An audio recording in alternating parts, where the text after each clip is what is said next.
ఒక అడవిలో చాలా జింకలు జీవిస్తూ ఉండేవి.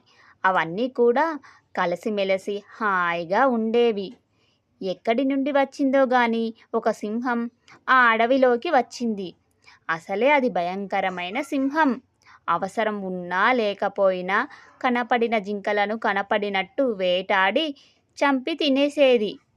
దాంతో ఆ జింకలకి అడవిలో తిరగాలంటేనే భయం వేసేది.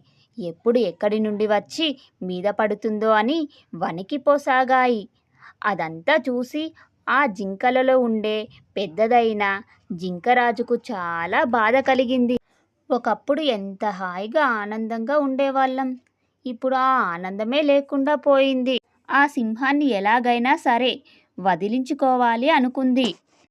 ఒకరోజు జింకరాజు మిగతా జింకలన్నింటినీ పిలిచి ఒక ఉపాయం చెప్పింది. అది విన్న జింకలన్నీ సరే అని చెప్పి ఆ అడవిని ఆనుకున్న పంట చేలపై పడ్డాయి. పంటలను తింటూ వాటిని నాశనం చేయగలిగాయి. దాంతో రైతులందరూ కలిసి వాళ్ళ రాజు దగ్గరికి వెళ్ళారు.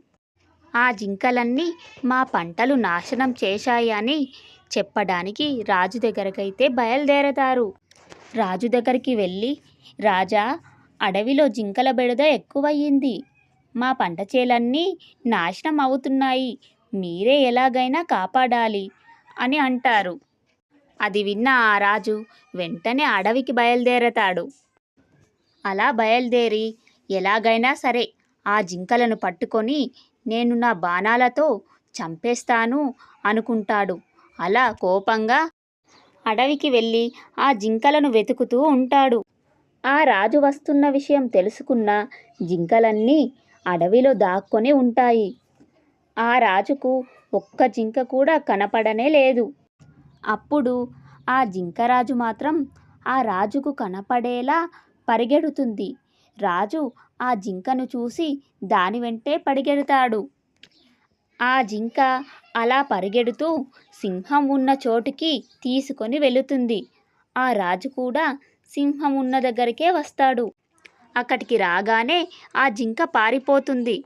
ఆ రాజు మాత్రం ఆ సింహాన్ని చూడగానే వెంటనే తన చేతిలో ఉన్న కత్తితో దాడి చేసి ఆ సింహాన్ని మాత్రం చంపేస్తాడు.